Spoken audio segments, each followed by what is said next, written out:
Okay. The economic team just announced yesterday has been receiving very good reviews. Ano po? Sabi nila parang mga comeback kids ito. Parang may alchemy. Pero parang ERAP team recycled, digong team recycled.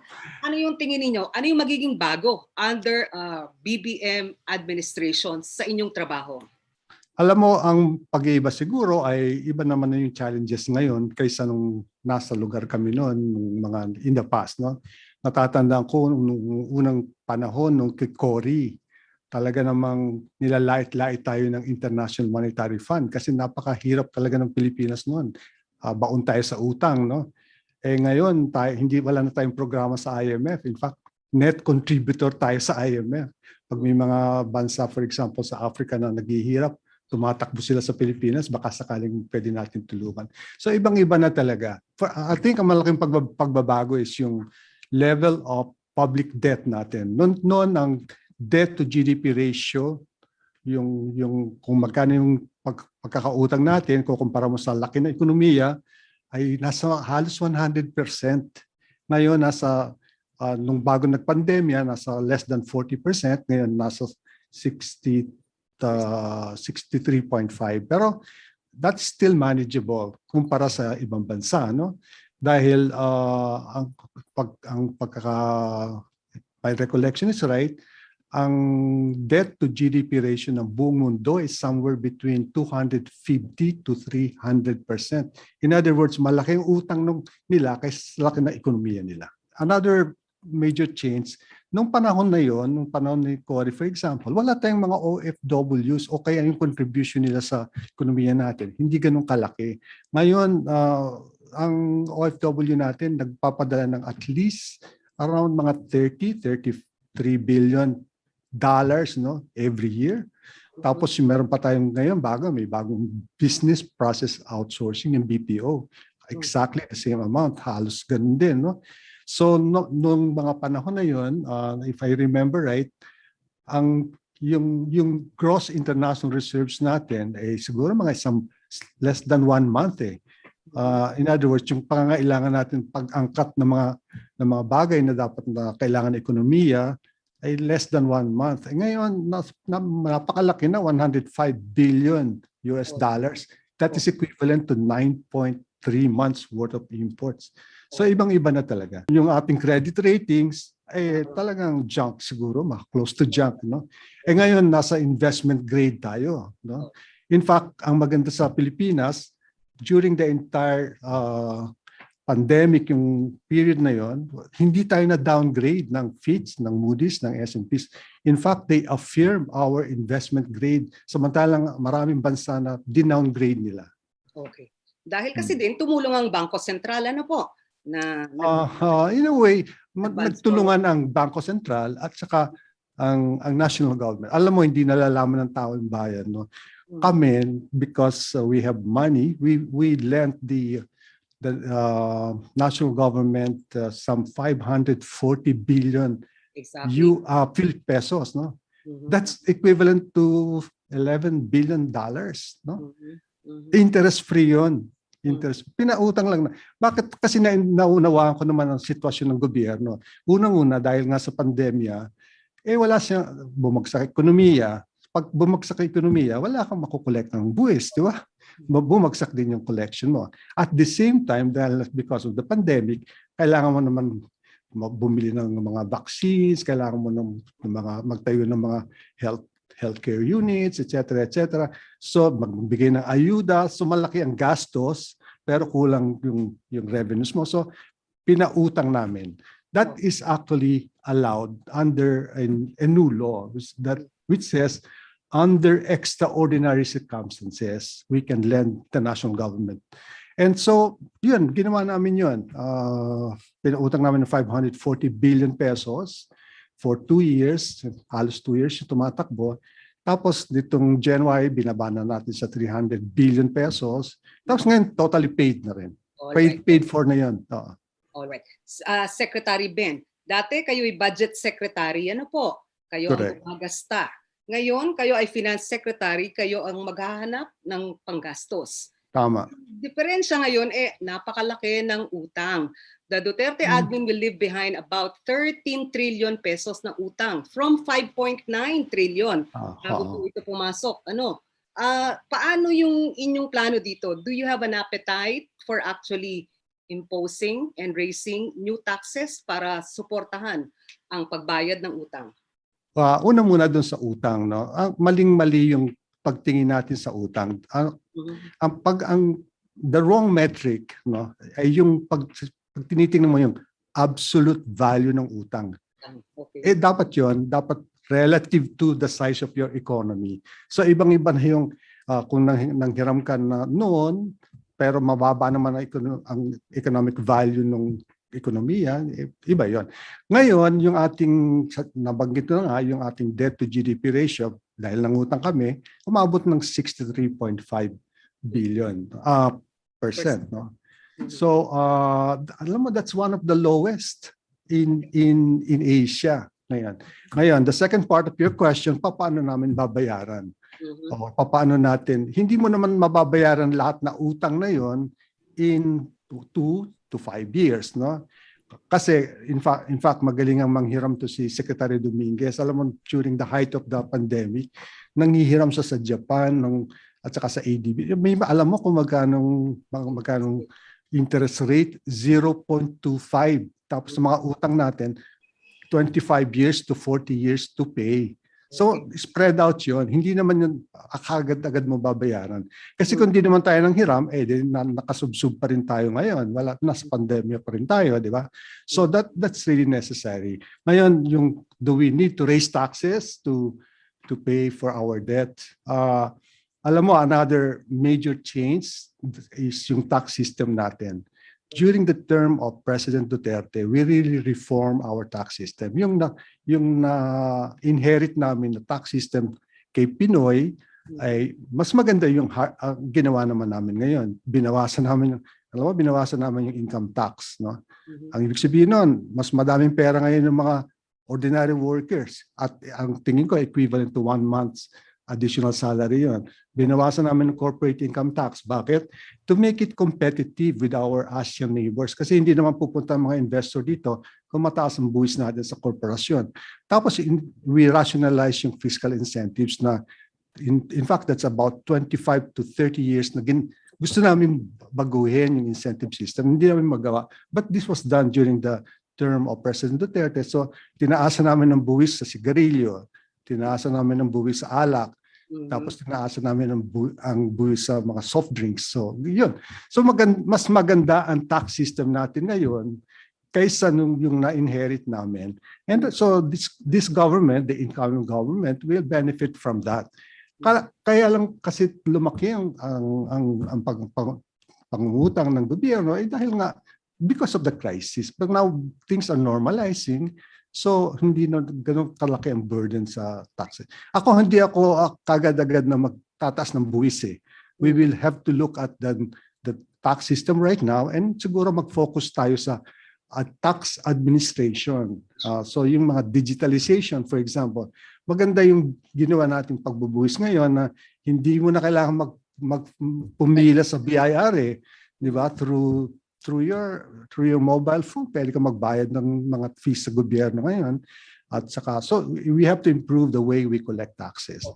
Secretary Diokno, ang sabi ninyo sa ilang statement yung nauna, debt sustainability, and you will study yung proposal na additional or new taxes. Ang sabi ng Department of Finance, si Undersecretary Joy Brion, 3 yung options. Ano po? Reduce ng spending, borrow more, or raise more revenues. Ano yung inyong top line concerns o priorities kung kayo maluklok na bilang Finance Secretary next month? Unang-una, I think we should really focus on ensuring that we grow on a sustainable basis, no? At saka dapat yung growth natin is broad-based. In other words, hindi lang yung nag-grow lang yung isang sektor, no? Kasi ang nakita ko in the past, ang nag-grow, naiiwan talaga yung agriculture, no? So dapat lumago rin yung agriculture, lumago ang industrial, lumago yung services. So broad-based. Tapos in the past, nakalimutan din natin yung mining. Okay. Dahil nga because of the siguro concern ni Secretary Lopez, yung Impact sa environment. environmental, no? But alam mo, because of the crisis, ang tataas ng presyo ng mga metals, dapat mamakinabang tayo doon. So I think we should really make sure na sustain yung growth natin at saka broad-based nga. And so yun will solve, alam mo, economic growth will solve a lot of problems. Number one, pag malakas ang ekonomiya mo, malakas ang pasok ng buwis, no? Ang tawag namin dyan, elastic yung tax system natin eh. So malakas ang buwis, pag mataas yung buwis mo, marireduce mo yung deficit. Okay. Pag na-reduce mo yung deficit, hindi mo na kailangan manghiram ng katakot-takot na pera. So that's number one. Number two, it also solve your employment problem. Pag malakas ang ekonomiya mo, mas marami may trabaho. At tapos masosolve mo rin yung poverty problem. In fact, alam mo, ang gusto namin sana mangyari ay to have a growth rate of around 7% this year, and then kahit 6 lang for the next 6 years, ang poverty incidence natin will go down to about less than 10%. So magiging single digit. Yun ang plano namin. Hindi lang growth, but also we want to reduce poverty. Ambitious targets po yun, ano?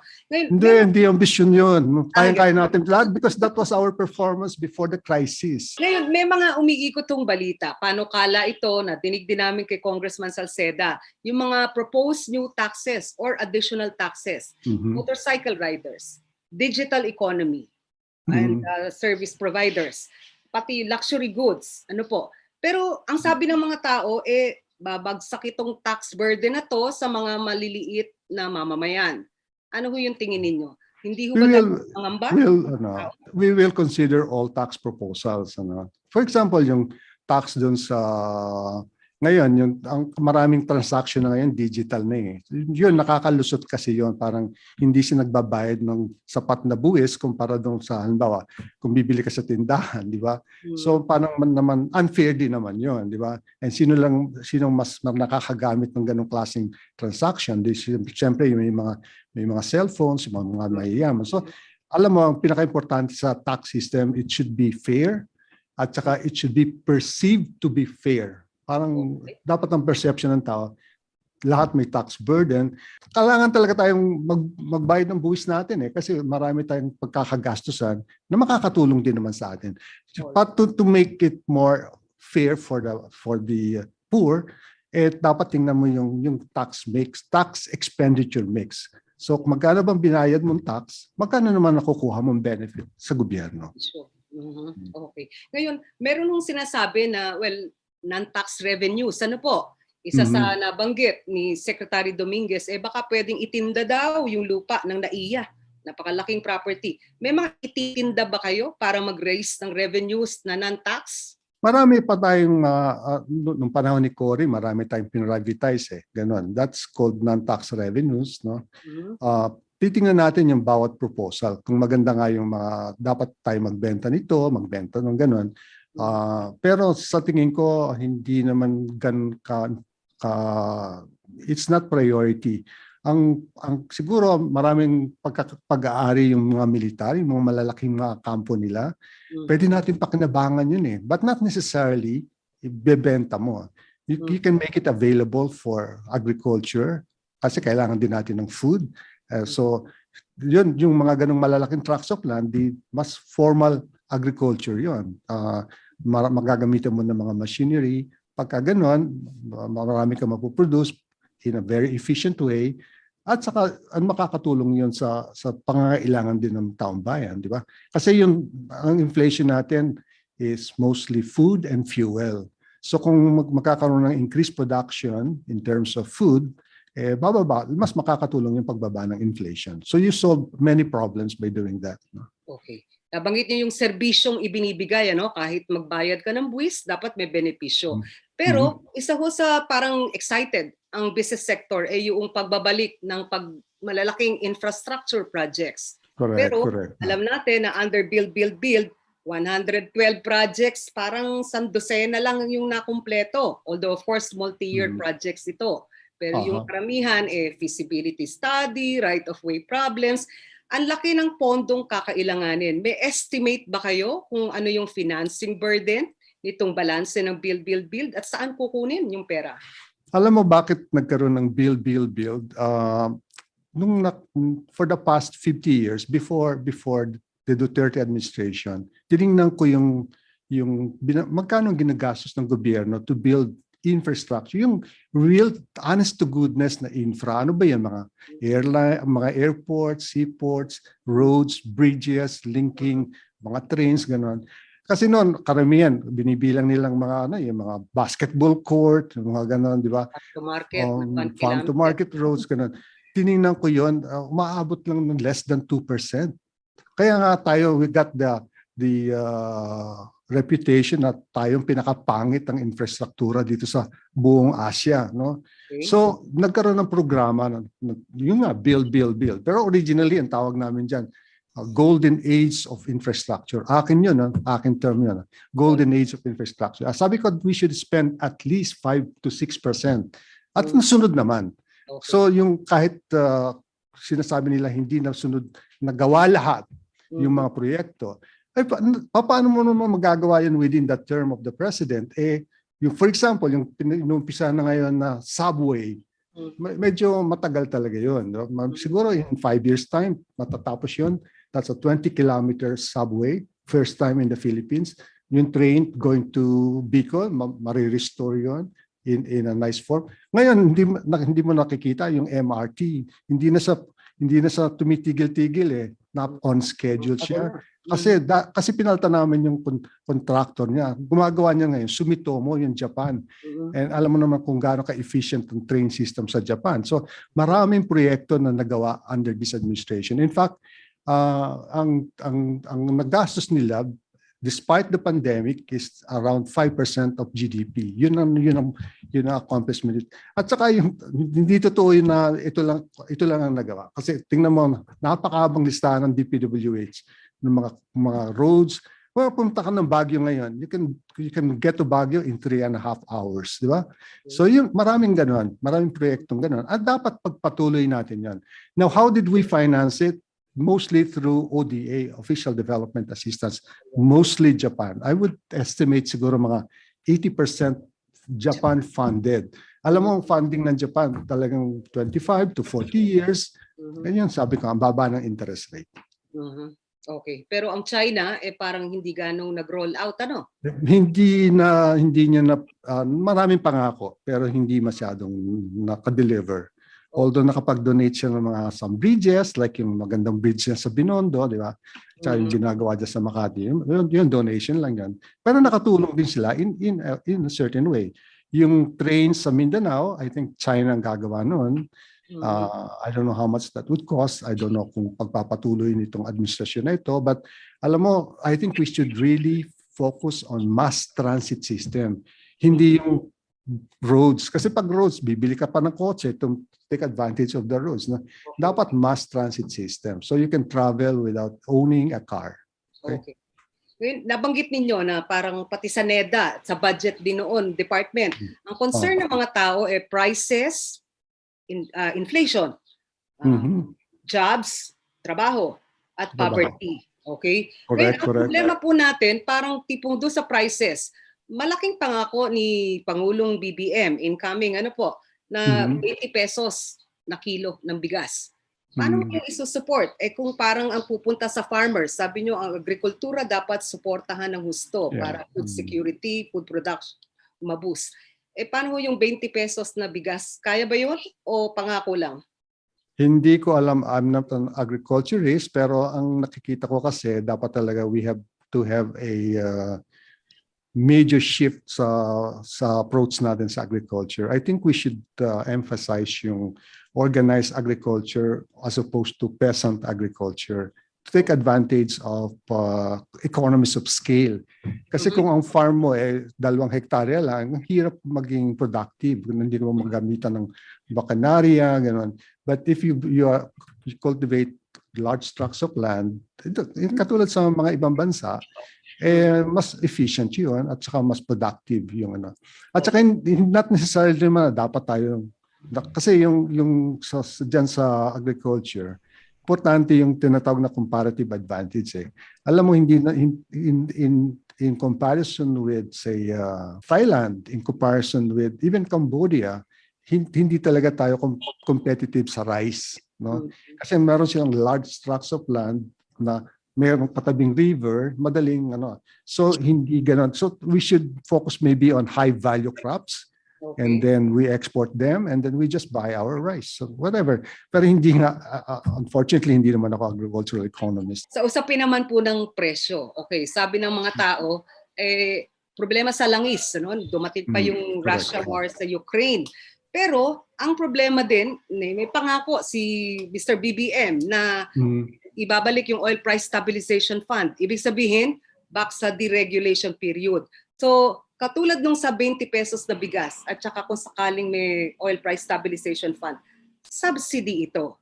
Tila bababa ang presyo pero babalik naman yung pondong ilalaan ng gobyerno para may subsidy. Hindi ba parang kwentas klaras talo din ang taong bayan doon? Tama yan. Marami kasing mga, I've seen this, many politicians will say this and that.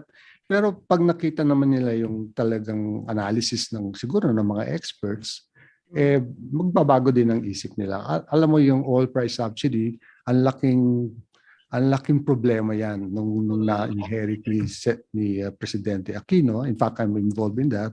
Exactly. So, at saka problema rin din yan sa mga ibang bansa, sa Thailand, sa Indonesia, ganun. Yung subsidy, mahirap talaga yan. So, pag-aaralan natin mabuti yan. At saka, we will give the President the best advice on how to proceed.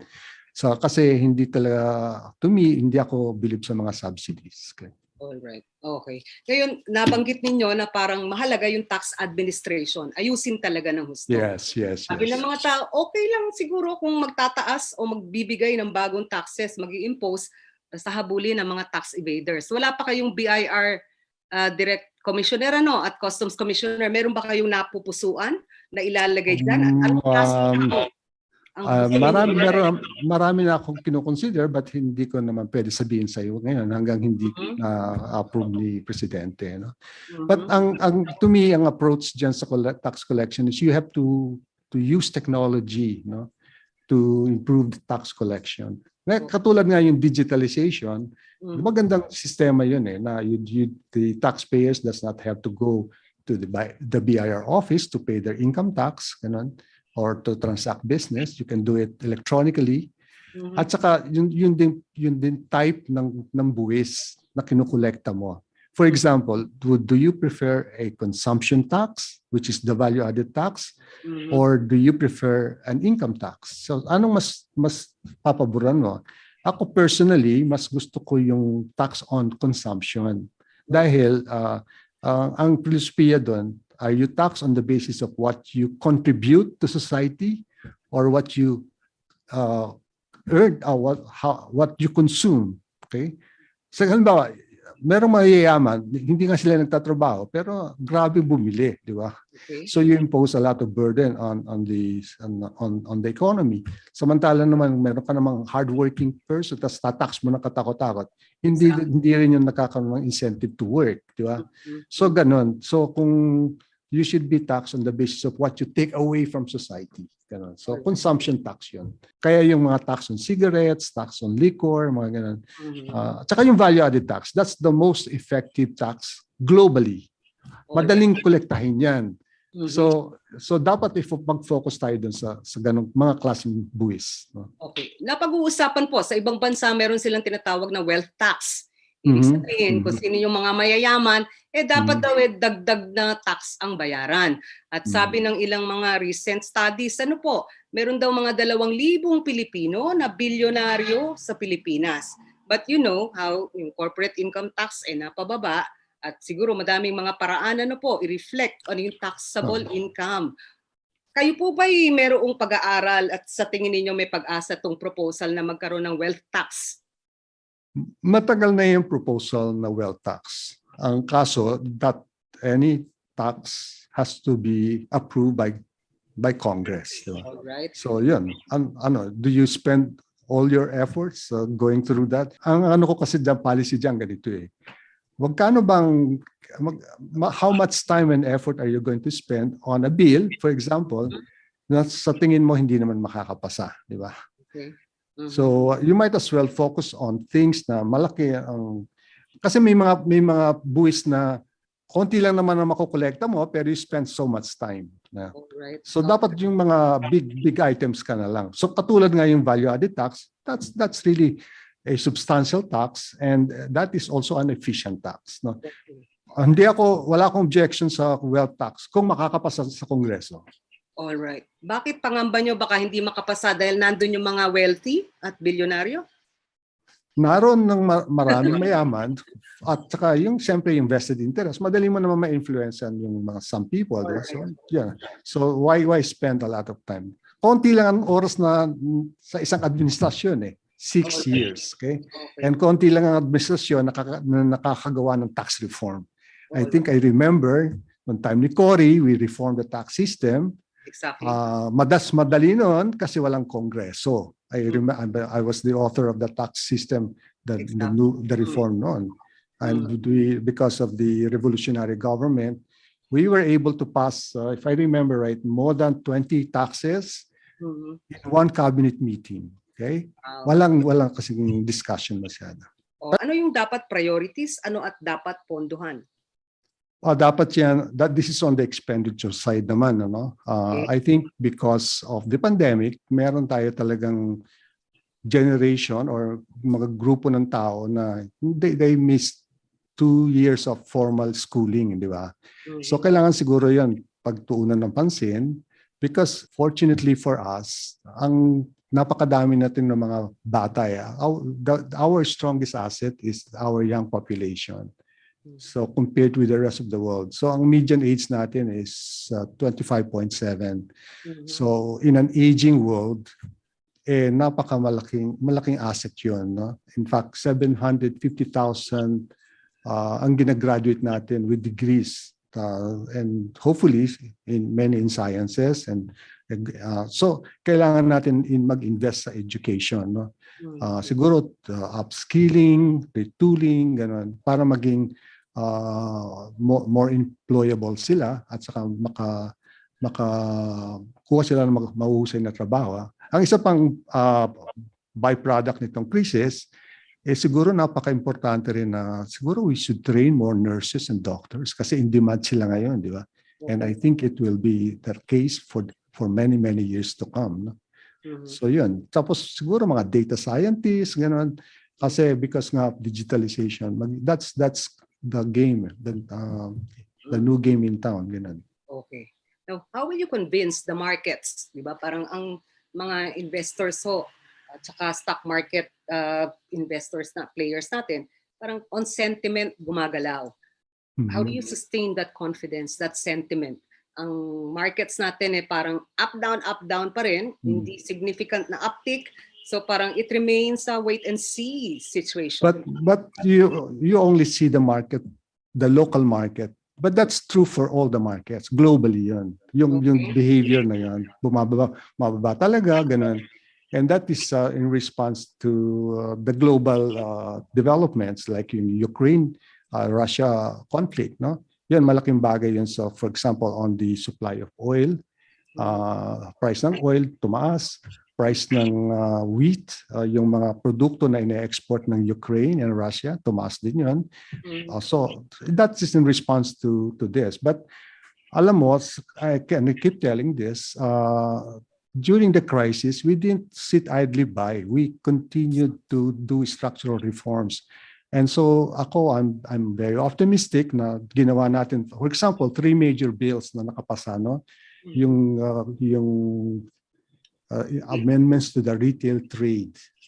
Ang ibig sabihin nun, dati-rate, you need $2.5 million to invest in the Philippines if you're in the retail business. So meron kang branch na from abroad na gusto mo establish dito, you need $2.5 million. Ngayon, $500,000 na lang kailangan mo and you can come in. Okay. The other one is yung amendment to the investment Foreign Investment Act. If you have $100,000, you can have a startup firm in the Philippines already or you can establish a firm as long as it will employ at least 15 Filipinos. No? And then ang pinakamalaking, pinaka-significant na reforma na pinasalitong ni Duterte at under the Duterte administration ay yung tinatawag na Public Service Act. That is a 90-year project. Okay? Binuksan natin yon. So any investor, foreign investor can come in, invest in telco, invest in airports, seaports, and yung mga expressways, and they can own it. No, that to me is a major change. No, and then pasintabi po Secretary Ben, pero sabi nila kayong mga technocrats, bagong habas sa technocrats. Pero nung panahon ng Ferdinand Marcos administration, yung una, ay mga technocrats natalo daw o bumigay sa mga cronies at trapos. Ano ho yung posibilidad na maulit na naman yon? Hindi na pwede yung ganun kasi the world is a very competitive one. Pag may mga ganun, kasi tsaka we encourage the foreign direct investment, so hindi na magiging prominent yung mga tinatawag natin na they thrive on the basis of yung vested interest. Kontrolado ko ito, akin to. There's a lot of venues because the Philippine economy is much more open now than before. Okay. At saka wala pa naman nangyayari. Bakit natin I don't like to comment on speculation, di ba? But would that be a red flag issue sa inyo? Halimbawa, if the trapos and the cronies come in and say na, ops, technocrats, cannot. Don't you believe in second chances, di ba? Pag you're given a second chance, but you may want to do the right thing, di ba? Give it benefit of the doubt. Benefit of doubt. Okay, pahuli Secretary Ben. Maganda yung reception sa inyong economic team. Ano po? Pero nangangamba ay ibang pwesto mapunta sa hindi naman yata ganun kalapat ang expertise. At posible din na sabi nila, hindi pa rin matapos tong toxicity, yung mga kakamping versus yung mga BBM supporters. Ano yung tingin niyo? Are you getting into battle na parang may crossfire engagement hanggang ngayon? How do you settle wala akong nafe-feel na gano'n. Alam mo, nakita ko na marami akong nakitang presidente. All right. Your success depends on your choice of your people. No? You cannot micromanage everything. Kaya ka may kabinete. You choose an expert in this field and then you let him do the right thing. No? Hindi mo pwedeng just didiktahan mo yung bakit mo pa ako pinili tapos didiktahan mo ako, di ba? So the successful ones are able to choose the right people and let them work. Okay, give them autonomy, and then if you want to concentrate on one issue, that's fine. But in general, hindi dapat nagma-micromanage ang presidente. Kaya nga mayroon kang kabinete. Okay. And for the Philippine Development Plan 2022 to 2020, ano sa tingin ninyo yung dapat priority goals na ma-achieve by end of term ni BBM? Ako, I will stick to our plan. In fact, yung plano namin sana is to reduce poverty to 14% by the end of Digong's term. But because of the pandemic, medyo naantala yun. But it was down to around 16 already by 2018, bago ng pandemic. But ako, ang focus ko ngayon is to let the economy grow on a sustainable basis, siguro nga at the rate of 6 to 7%, and then to achieve what we are shooting for, to make the Philippines an upper middle income economy. Yun, ano rin yun dream din namin yun Kaya lang naantala. But we will probably accomplish that within a year or two, yung upper middle income economy tayo. No? Pangatlo, so reduce poverty to, in fact, given the growth rate, I think should be single digit, around 9%, 9.5%. So only 1 out of 10 Filipinos will be considered poor, no? Compared to maybe dati 4 out of 10. No? Tapos, gusto ko rin sana ma-achieve natin yung tinatawag kong A rating.